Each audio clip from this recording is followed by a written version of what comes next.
Imagine stepping into the Amazon rainforest, and within minutes, you're being stalked by a mosquito so tiny you barely notice it. Yet this one bite could carry malaria, dengue, or yellow fever. A few steps further, and you brush against a tree whose sap can blister your skin. Walk a little more, and you might not even realize the river you're wading in has electric eels capable of shocking you with enough voltage to knock a horse unconscious. And that's not even mentioning the giant spiders, venomous snakes, or the army ants that can strip flesh off bone if they swarm in numbers. The Amazon may look like a lush green paradise, but for anyone who isn't prepared, it's closer to a booby-trapped fortress designed to remind you every second that humans aren't really in charge here. That's why the truth is simple. You wouldn't last a week in the Amazon rainforest. Hey guys, welcome to tonight's deep dive into one of the most fascinating and terrifying places on Earth. Get comfortable, pull the blanket up to your chin, maybe sip some water, though hopefully not Amazon river water, unless you want a stomach parasite as a bedtime guest. Tonight, we're venturing into the beating green heart of South America, a place where life thrives in unbelievable abundance, but where survival for outsiders is almost impossible.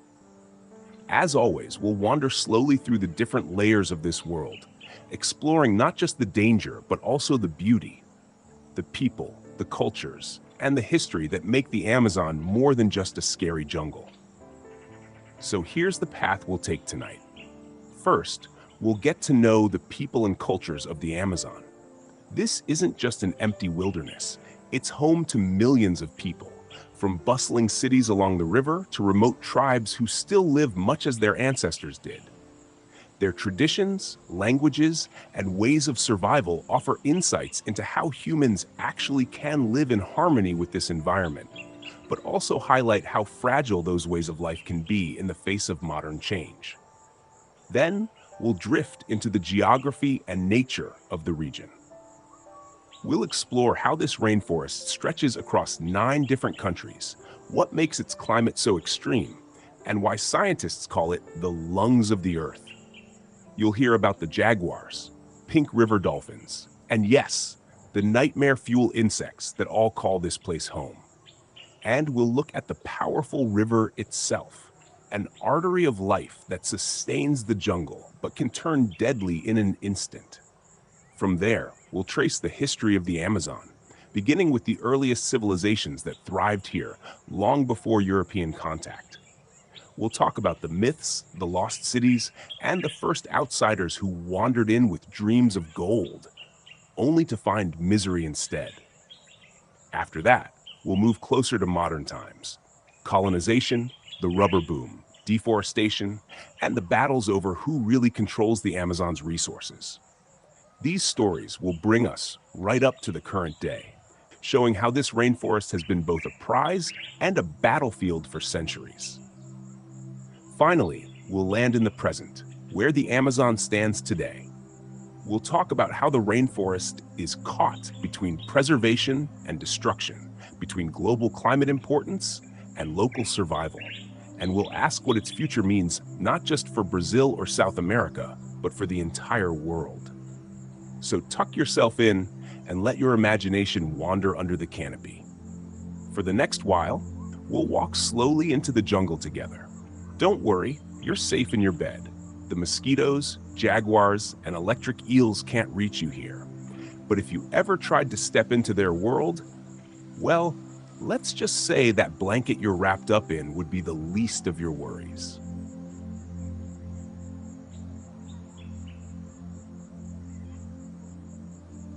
When most people picture the Amazon rainforest, they imagine endless trees, tangled vines, and the soundtrack of squawking parrots and buzzing insects. What's easy to forget is that this untamable wilderness is also home to over 30 million people spread across the 9 countries that share the Amazon basin. Brazil claims the lion's share, about 60% of the forest is within its borders. But Colombia, Peru, Venezuela, Ecuador, Bolivia, Guyana, Suriname, and even French Guiana all have pieces of this green giant. And within it, The Amazon hosts one of the richest human mosaics on Earth. From neon-lit river cities to villages so isolated that airplanes fly overhead without their people even knowing the outside world exists. Let's start with the indigenous peoples, the true experts of this environment. There are roughly 400 different indigenous groups in the Amazon, each with their own languages, customs, and survival strategies. Some of these groups, like the Yanomami, Ticuna, and Kayapo, are relatively well known. Others remain uncontacted, choosing or being forced by circumstances to avoid outside civilization entirely. Imagine living without electricity, phones, or the concept of a border between Brazil and Peru. For some tribes, the rainforest itself is the only map they need. Its rivers their highways, its plants their pharmacy, its animals their grocery store. Daily life here is a masterclass in adaptation. Food comes from hunting, fishing, and small-scale farming. But you don't just walk out and grab dinner. Hunting a monkey, for example, isn't simply about skill with a bow. It's also about respecting the spirit world. Many indigenous groups believe animals have souls or connections to ancestral forces, so rituals or taboos accompany hunting. And then there's cassava, the starchy root that's both staple and potential killer.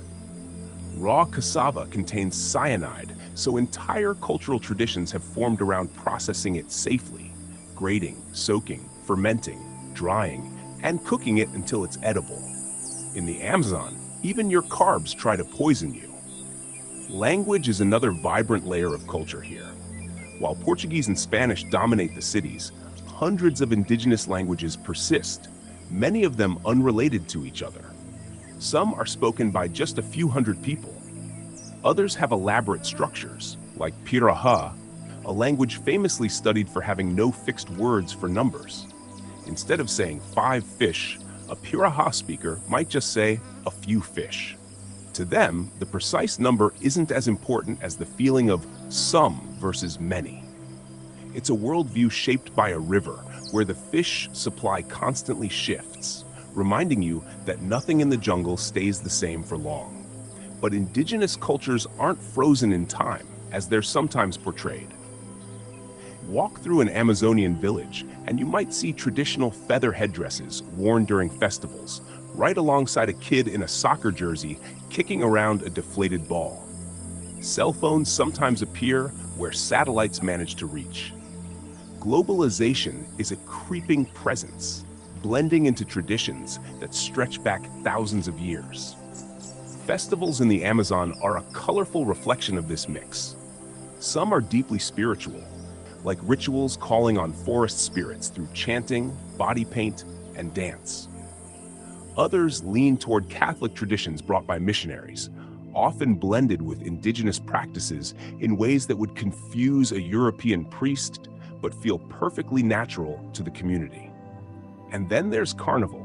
Yes, the same carnival famous in Rio, but here it takes on a uniquely Amazonian twist, with costumes inspired by jungle animals and parades rolling along riverbanks instead of city streets. Speaking of parades, let's zoom out to the Amazonian cities, places most people don't realize exist.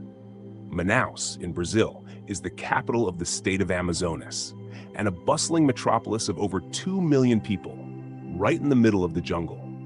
If you were dropped there blindfolded, you might not even know you're in the rainforest, until you step outside and realize the humidity feels like walking into a damp oven.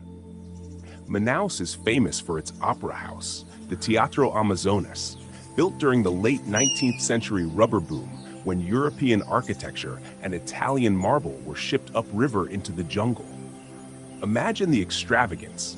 Carriages rattling down muddy Amazonian streets so wealthy colonists could attend an opera while outside. Rubber tappers sweated and often died in brutal conditions to keep the luxury flowing. That contrast between beauty and suffering is woven deeply into Amazonian culture. Belém, another major city near the Atlantic coast, is a gateway to the forest and a cultural hub in its own right. Its markets overflow with strange Amazonian fruits. Cupuaçu, acai, camu camu, that you probably only know as superfoods at your local smoothie shop. Here, they're just breakfast. Food in the Amazon reflects both abundance and ingenuity. Piranha soup is a delicacy, far less terrifying than the movies would suggest. Grilled tambaqui, a massive freshwater fish, tastes smoky and sweet. Jams, juices, and candies are made from fruits so exotic they don't even have English names. And if you're feeling brave, there are insect-based dishes too. In the jungle, you can't be picky. But it's not all colorful festivals and exotic flavors. Life in the Amazon can be brutally hard. Many indigenous communities face threats from illegal logging, mining, and land grabbing. Rivers that once gave life now sometimes carry pollution from oil spills or mercury used in gold mining. Children in some rural areas struggle to get education, while adults battle diseases brought in by outsiders. And the biggest shadow of all? Deforestation. Forests that sustained cultures for millennia can be cleared in days by machines. The people most connected to the land often have the least power to stop its destruction. Even in cities, inequality is sharp. Wealthy neighborhoods in Manaus might have malls and air conditioning, while just outside, families live in wooden shacks on stilts, struggling with floods every rainy season. The rainforest shapes life at every level, sometimes gently, sometimes mercilessly. Religion, too, reflects this balance between endurance and change. Catholicism dominates thanks to centuries of missionary work, but evangelical Protestant churches are growing fast in urban areas. Still, beneath the Christian prayers, indigenous spirituality remains alive. The forest itself is sacred. Rivers are alive with spirits, and shamans act as healers who bridge the human and natural worlds.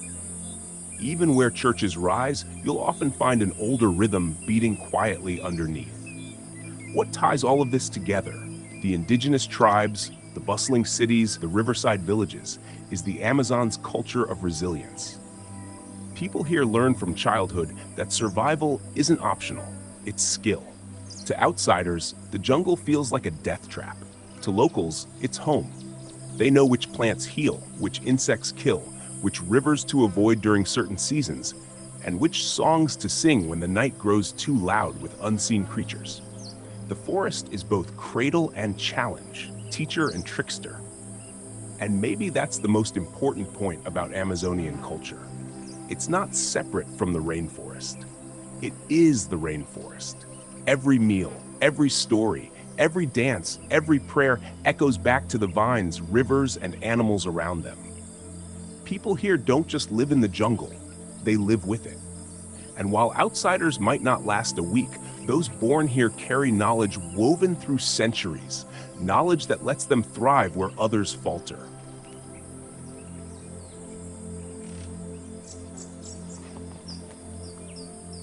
The Amazon rainforest isn't just a forest, it's a world. A sprawling breathing system so vast and complex that calling it big feels laughably inadequate. Stretching across 9 countries and covering over 2.7 million square miles, it's roughly the size of the continental United States. If you looked at it from space, it's this massive green carpet, so dense and alive that it literally makes its own weather. And here's the kicker. About 20% of the world's fresh water comes from the Amazon basin. Every drop of rain that falls on its canopy, every river that winds through its valleys, eventually feeds into the Amazon River, a waterway so huge it pushes fresh water out into the Atlantic Ocean for hundreds of miles. The scale is absurd, and yet it's also fragile. Geography in the Amazon is a study of extremes. The rainforest doesn't sit still. It shifts with the seasons, with the floods, with the sun, and the storms. For about half the year, enormous stretches of the forest floor vanish underwater when the rivers swell from the rains. Trees that look rooted in solid ground suddenly stand in waist-deep water, and villages become floating communities where canoes replace shoes. Then, in the dry season, the waters retreat, leaving behind fertile soil that farmers depend on. It's like the entire ecosystem breathes in and out, inhaling water, exhaling land. The Amazon River itself is the main artery of this system. At nearly 4,000 miles long, it snakes across South America like a restless serpent. In some places, it's so wide you can't even see the other side. Over 30 miles across at its mouth. That's not a river you can just swim across. It's more like an inland sea, carrying more water than the next 7 largest rivers on Earth combined. And it's not alone. The Amazon is fed by over 1,100 tributaries, at least 17 of which are larger than the Mississippi. This watery network is the lifeline of the forest. To the people who live here, rivers are highways, grocery stores, and playgrounds all in one. But they're also unpredictable, hiding whirlpools, sharp-toothed fish, and currents strong enough to flip a canoe in seconds. The landscape surrounding these rivers is equally dramatic.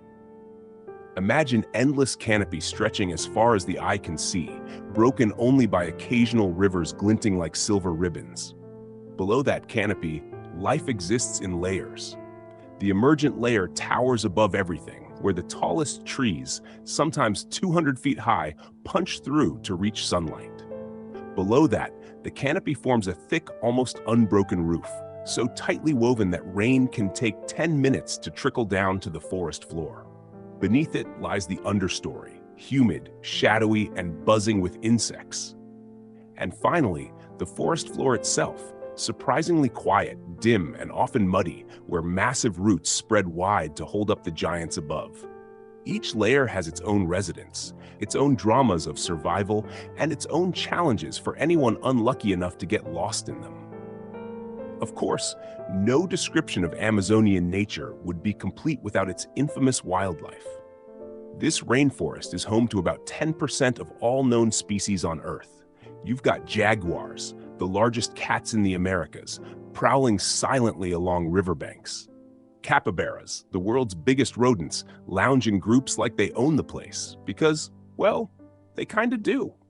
Sloths dangle from branches, moving so slowly that algae grows on their fur, giving them a natural camouflage. Then there are the birds, scarlet macaws, toucans with beaks like oversized fruit, and harpy eagles with talons strong enough to snatch up monkeys. It's like walking into the world's strangest, loudest, and most dangerous zoo. Only here, you're the intruder. And then there are the less friendly inhabitants, the ones that really hammer home why you wouldn't last a week. Mosquitoes swarm in clouds thick enough to drive you insane, many carrying malaria, dengue, or worse. Army ants march in columns that devour everything in their path, stripping unlucky animals down to bones. Bullet ants deliver stings so painful they're described as feeling like being shot, hence the name. Fish in the rivers range from the infamous piranha, which is more scavenger than killer, but still capable of tearing flesh when desperate, to the candiru, a tiny parasitic catfish that has a disturbing reputation for swimming into places you really don't want mentioned in polite conversation. Every corner of the Amazon seems to have some creature ready to test your survival skills. And yet, for all its dangers, the rainforest is also a pharmacy, a pantry, and a library of secrets. Scientists estimate that less than 1% of Amazonian plants have been studied for medicinal properties, yet already some of the world's most important drugs, like treatments for malaria or heart disease, come from rainforest compounds. Local tribes have known these secrets for centuries. To them, the forest is a living textbook. It's plants and animals part of a vast network of cures, poisons, and spiritual connections. The wrong leaf can kill you, but the right one might save your life. Geology plays its part in shaping this wonderland too. The basin is essentially a massive bowl, draining water from the Andes Mountains in the west, all the way to the Atlantic. Those Andes are critical. Without their snowmelt and rainfall feeding into the basin, the Amazon wouldn't exist as we know it. Sediment carried from the mountains enriches the soil, though ironically, much of the forest itself grows on surprisingly poor ground. The fertility lies not in the dirt, but in the rapid recycling of nutrients. When a tree falls, fungi and insects break it down almost overnight, feeding new growth. Death and life chase each other here in an endless loop. The climate of the Amazon is equally relentless. Humidity averages around 80%, and temperatures hover in the 80s or 90s Fahrenheit year-round. It's hot, wet, and unchanging, except for the rhythm of rainy versus less rainy seasons. This constancy creates stability for some species and chaos for others. Floods come without warning. Storms rise out of nowhere. To survive here is to adapt constantly. And speaking of storms, the Amazon isn't just shaped by its own weather. It shapes weather for the entire planet.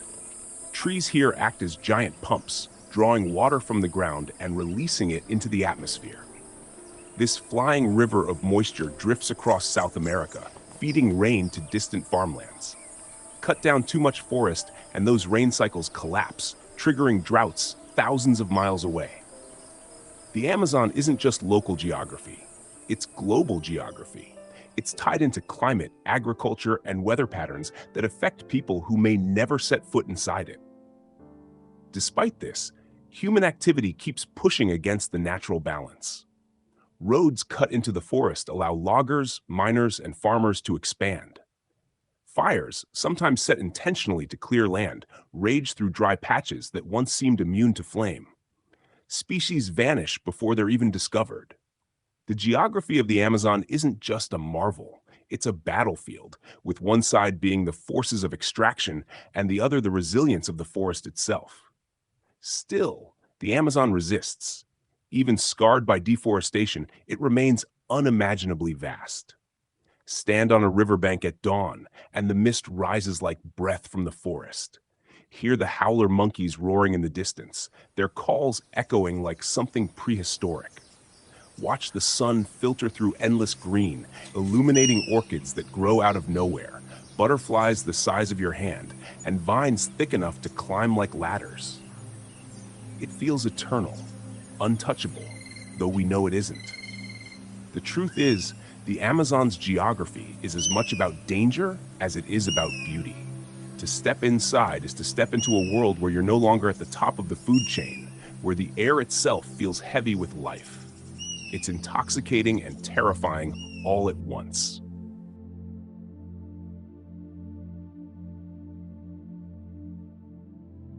For most people, the Amazon feels like this untouched wilderness, some kind of lost world where humans don't really belong. But that image is misleading. The truth is, people have been shaping, fighting over, and surviving in this rainforest for thousands of years. It's not just vines and jaguars, it's also politics, wars, empires, greed, and survival written into the jungle itself.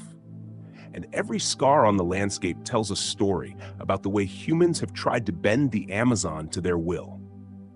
Long before Europeans ever dreamed of South America, the Amazon was already home to millions. Archaeologists now believe that as many as 10 million people lived here before Columbus arrived. Entire civilizations flourished under the canopy, building networks of villages connected by roads, bridges, and causeways. Some of them practiced advanced agriculture, things like terra preta, or dark earth, a soil enriched with charcoal and organic matter that could support farming in an otherwise nutrient-poor environment. These weren't just wandering tribes living in tree huts. They were societies with structure, trade, and culture. When explorers in the 1500s first floated down the Amazon River, they reported seeing thriving towns and fields along the banks. For centuries, historians dismissed those accounts as exaggeration, but modern research, satellite images, excavations, and even LiDAR scans has proven the explorers right. The Amazon was never empty. It was alive with people, but that world collapsed almost overnight. With the arrival of Europeans came diseases like smallpox and measles, against which Amazonian communities had no immunity.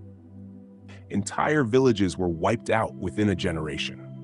What was once a patchwork of societies became fragmented, scattered survivors hiding deeper in the forest to escape the devastation. To the outsiders who came later, it looked like virgin wilderness. In reality, it was the ruins of civilizations swallowed back up by the jungle. Of course, Europeans weren't content to just pass through. By the mid-16th century, Spanish and Portuguese explorers were carving their way downriver, desperate to map, conquer, and exploit. The Amazon became this mysterious frontier in the European imagination, a place of riches and danger, where rumors of golden cities and warrior women fueled endless expeditions. In fact, the name Amazon itself comes from Spanish tales of encountering female fighters who reminded them of the Amazons of Greek mythology. Whether that story was true or not, the legend stuck, and so did the outsiders. Colonial powers used the forest as both a resource and a hiding place. Portuguese settlers especially began to extract rubber, cacao, and hardwoods, relying on the labor of enslaved indigenous people. Missions sprang up along rivers, pulling communities into Christianity while breaking apart traditional ways of life. Resistance was constant: raids, ambushes, flight into deeper forest. But the imbalance of weapons and disease made it nearly impossible to win. The wars fought here weren't just battles between armies. They were wars of survival, where indigenous groups struggled to hold on to their land, culture, and freedom against colonial expansion. Then came the rubber boom in the late 19th century, and the Amazon's history took an even darker turn. Rubber trees grow naturally in the rainforest, and with the invention of tires and industrial machinery, demand skyrocketed. Suddenly, the Amazon wasn't just exotic, it was valuable. Towns like Manaus in Brazil and Iquitos in Peru transformed into boom towns almost overnight. Manaus even built an opera house, imported chandeliers from Italy, and became known as the Paris of the tropics. On the surface, it looked like progress and wealth, but the price paid was horrific. To extract rubber, local workers, often indigenous people, were enslaved, tortured, and killed in staggering numbers. Families were ripped apart. Whole communities were forced into brutal labor regimes where failure to meet quotas meant flogging, mutilation, or execution. The Putumayo region in Peru became infamous for atrocities so severe they shocked even European observers at the time. This wasn't just resource extraction. It was industrial-scale human suffering hidden under the green veil of the rainforest. And then, almost as quickly as it began, the boom collapsed. British smugglers had stolen rubber seeds and planted them in colonies in Asia, where the trees grew faster and could be farmed more efficiently. By the early 20th century, the Amazon's monopoly was gone and its economy imploded. Cities that had been glowing symbols of prosperity fell into decline. But the scars of forced labor, displacement, and violence remained. To this day, stories of that era echo in the oral histories of indigenous groups. Wars and politics in the Amazon have never been straightforward battles with clear winners and losers. Instead, they've been ongoing struggles between outsiders who want the forest's wealth and locals who want to live on their land. During the 20th century, that struggle expanded. Governments saw the Amazon not just as wilderness, but as frontier, something to be conquered, tamed, and developed. Brazil especially launched massive projects to integrate the region. Highways were carved through the jungle in the 1970s, connecting distant cities to the heart of the forest. The Trans-Amazonian Highway, one of the most famous, was meant to bring progress, but it also opened the door for logging, mining, and ranching on a scale the forest had never seen. This development wasn't peaceful. Military regimes and governments often ignored indigenous rights, pushing people off their ancestral lands in the name of modernization. Conflict followed, sometimes armed, sometimes legal, but always unequal. Farmers clashed with ranchers, loggers clashed with indigenous defenders. Violence flared, with assassinations and massacres not uncommon. The rainforest was never just nature. It was political real estate. Meanwhile, the Amazon was pulled into global wars in quieter ways. During World War II, for example, the Allies needed rubber desperately after Japan cut off access to Asian plantations. The Amazon briefly became critical again. Thousands of Brazilian workers were sent into the forest as rubber soldiers to harvest latex for the war effort. Many of them died of disease, malnutrition, or exhaustion, their sacrifice largely forgotten once the war ended and the Asian plantations reopened. Once again, the forest swallowed human lives in the service of distant powers. As the decades rolled on, the Amazon became a battleground not just for resources, but for ideas. Environmental movements of the late 20th century turned the rainforest into a global symbol of both beauty and crisis.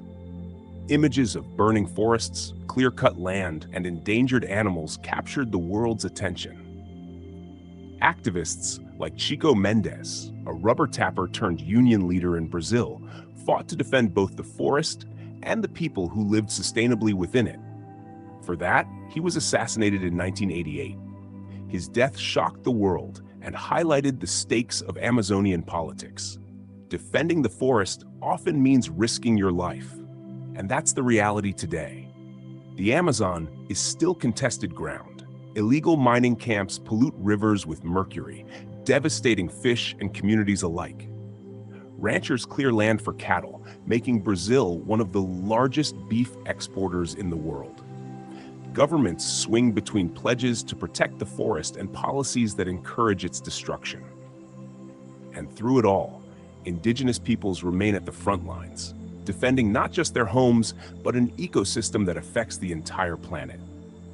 When you zoom out, the history of the Amazon isn't just about the rainforest itself. It's about this constant tension between survival and exploitation, between those who live with the forest and those who try to dominate it. Wars here aren't fought with giant armies clashing in open fields. They're fought with disease, with chainsaws, with legal battles, with assassinations. They're fought in silence when rivers are poisoned, or in headlines when fires rage so fiercely that their smoke darkens skies thousands of miles away. And yet, despite centuries of struggle, the Amazon endures. Human impact has reshaped it, yes, but it hasn't been defeated.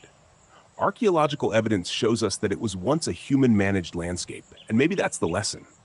The rainforest isn't doomed by human presence. It's doomed by greed. For thousands of years, people lived here without collapsing its systems. The tragedy began when outsiders saw it as a vault of treasure to be emptied. Today, the stakes are higher than ever. Scientists warn that if deforestation continues at its current pace, the Amazon could reach a tipping point where it stops being rainforest at all, transforming into dry savanna. That wouldn't just be a regional disaster. It would alter global climate, agriculture, and biodiversity. But the other possibility is hope.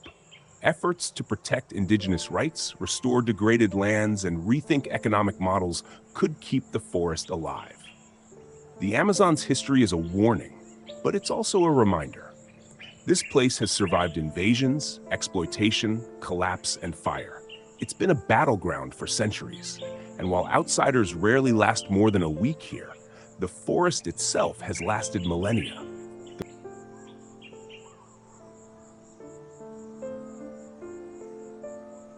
Today, the Amazon is no longer just a local story. It's a global one. When people talk about climate change, biodiversity, or the future of the planet, the Amazon inevitably comes up. That's because this rainforest isn't just a patch of green in South America. It's one of the most important ecosystems on Earth, influencing everything from weather patterns to the air we breathe. But the truth is, the Amazon of today is a place of contradictions. It's vast yet fragile, protected yet exploited, vital yet constantly under threat. And the choices made here ripple outward to affect the entire world. To get a sense of its importance, let's start with size. The Amazon covers more than 2 million square miles, stretching across 9 countries: Brazil, Peru, Colombia, Venezuela, Ecuador, Bolivia, Guyana, Suriname, and French Guiana. Most of it, though, lies within Brazil's borders. Inside that space lives an estimated 1/10 of all known species on Earth. Think about that. Every 10 animals or plants you've ever seen in a biology textbook, at least one probably calls the Amazon home. From pink river dolphins to poison dart frogs, from massive kapok trees to microscopic fungi, it's an explosion of life so dense that scientists are still discovering new species almost daily. And yet, while it feels infinite, it's not invincible. The Amazon also plays a massive role in regulating the world's climate. Its forests absorb billions of tons of carbon dioxide every year, acting like a giant air filter for the planet. The trees release moisture into the atmosphere, which influences rainfall patterns not just in South America, but as far away as the United States and Africa. Farmers in distant continents rely on the stability that the Amazon provides without ever realizing it. In short, the Amazon is one of the lungs of the earth. And right now, those lungs are wheezing. Deforestation is the main culprit. Every minute, an area of forest roughly the size of 3 football fields disappears, cut down for cattle ranching, soy farming, logging, or mining. Brazil is the largest exporter of beef and soy in the world, and much of that comes at the expense of the rainforest. Entire stretches of jungle are burned to clear land, sending plumes of smoke so vast they can be seen from space. And while the world watches, the balance tips closer to catastrophe. Scientists warn that if the Amazon loses about 20 to 25% of its forest cover, it could reach what's called a tipping point. At that stage, the rainforest would no longer produce enough rainfall to sustain itself, transforming into a dry savanna-like environment. The consequences would be devastating: collapsing ecosystems, releasing stored carbon, and accelerating climate change in a way that would make today's problems look small by comparison. But the Amazon isn't just trees and rivers. It's also people. About 30 million people live in the Amazon basin today, including more than 350 indigenous groups. Many of them have lived here for thousands of years, carrying traditions, languages, and knowledge systems that are deeply tied to the forest. Some communities still live in isolation, choosing to avoid contact with the outside world altogether. Others balance modern life with ancient practices, protecting the forest while navigating pressures from governments and corporations. Indigenous people are often the strongest defenders of the Amazon, standing against illegal loggers, miners, and ranchers. But defending the forest can come at a terrible price. In recent decades, dozens of activists, many of them indigenous leaders, have been assassinated for opposing deforestation. These are not distant political struggles. They're life and death battles happening right now. At the same time, the Amazon is central to modern economies. Oil, gold, timber, beef, soy. The forest is a vault of resources the world wants. Governments argue that developing the Amazon is key to reducing poverty and boosting national wealth. And they're not wrong. Many communities in the region live in deep poverty, lacking infrastructure, education, and healthcare. But the question is whether economic growth has to come at the cost of destroying the forest. That's the paradox of the Amazon today. It holds riches that could lift millions out of poverty, but exploiting those riches might doom the very ecosystem humanity depends on. Globally, the Amazon has become a symbol in the fight against climate change. International agreements, conservation NGOs, and scientific research all point to its protection as a top priority. Countries pledge millions in aid to help preserve it, while activists rally under banners like "Save the Amazon" and "There is no Planet B."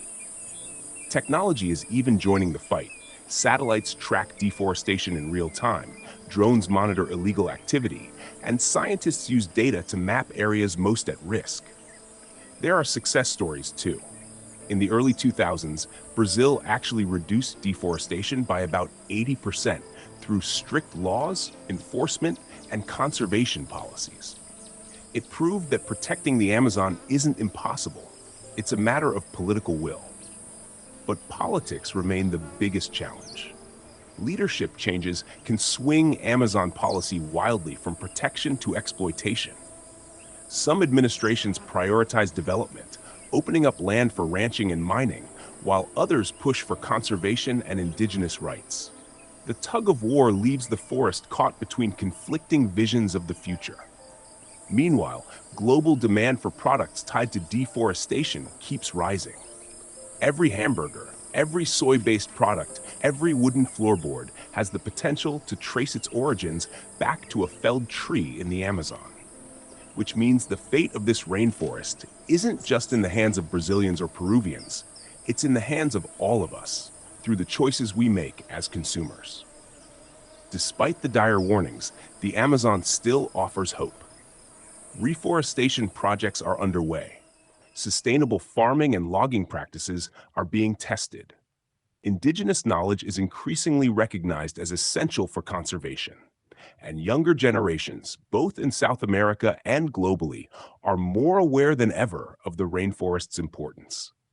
Scientists believe that if deforestation is slowed and degraded land is restored, the Amazon can recover. It's resilient, but it needs time and a collective decision to value it not just as a resource, but as a living system that keeps the planet alive. And that brings us back to the human story. For centuries, outsiders have looked at the Amazon and asked, what can we take from it? Gold, rubber, timber, land. The question now is different. What will we lose if it disappears? The answer is almost everything. Lose the Amazon. And we lose not just species we'll never know, but stability in our climate, fresh water for agriculture, and breathable air.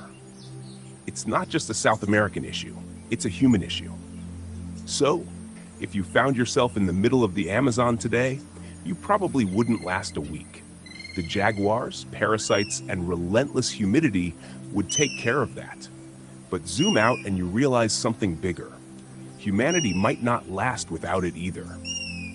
The rainforest has been here long before us, and it doesn't need us to survive. But we, our farms, our cities, our children's futures, we need it. The real question isn't why you wouldn't last in the Amazon. It's whether the Amazon will last with us.